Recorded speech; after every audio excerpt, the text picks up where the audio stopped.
اللہ تعالیٰ نے فرمایا کہ اللہ کی رسی کو مضبوطی سے پکڑو اور تفرقے میں نہ پڑو. تم آپس میں دشمن تھے،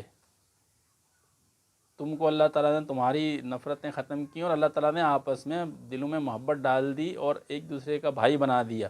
تو اس کی بنیاد کیا تھی؟ اس کی بنیاد یہی کلمہ تھا اور یہی نظام تھا اور حضور کی اتباع اور حضور کے طریقے پہ تھے اور اللہ کے حکم کے مطابق چلنے شروع ہو گئے تھے اور اللہ تعالیٰ کے کلمے کے اوپر اکٹھے ہوئے تھے. یہ نہیں تھا کہ کوئی ایسا تھا کہ وہ برادری کے اوپر اکٹھے ہوئے تھے.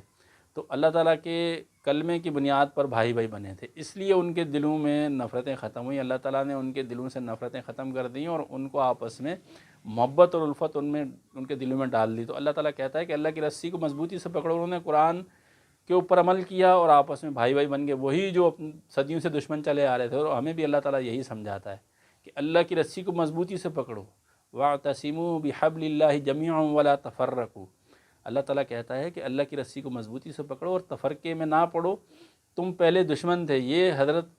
یہ حضور صلی اللہ علیہ وآلہ وسلم کے پر جب یہ آیت نازل ہوئی تو اس ٹائم پہ اس آیت کا مقصد کیا تھا؟ اس کا پس منظر یہ تھا کہ جب عرب آپس میں پہلے جنگ و جدال کرتے تھے اور قتل و غارت کرتے تھے، تو اللہ تعالیٰ نے اس آیت میں یہ بتایا کہ وہ لوگ کلمے کی بنیاد پہ، عرب قبائل جتنے لوگ اس ٹائم مسلمان ہوئے، صرف کلمے کی بنیاد پہ آپس میں بھائی بھائی بن گئے.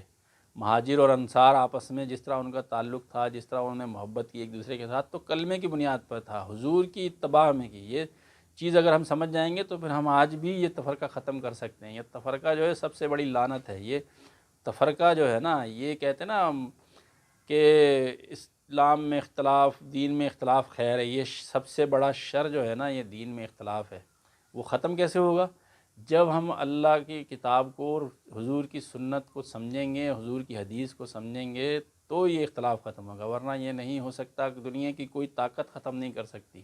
ہر انسان جو ہے وہ اللہ اور اللہ کے رسول کے تابع بننے کی کوشش کرے اور دین پر عمل کرنے کی کوشش کرے. ہر انسان یہ سوچے کہ اللہ کا حکم کیا ہے، حضور کا طریقہ کیا ہے، حضور نے ہمیں کیا تعلیم دی ہے. اگر ہم اس چیز کو سمجھیں گے تو پھر ہم بھائی بھائی بن سکتے ہیں. اس کے علاوہ کوئی دوسری چیز ایسی نہیں ہے جو پوری دنیا میں انصاف قائم کر سکے اور پوری دنیا کو اس چیز پر لے کر آ سکے.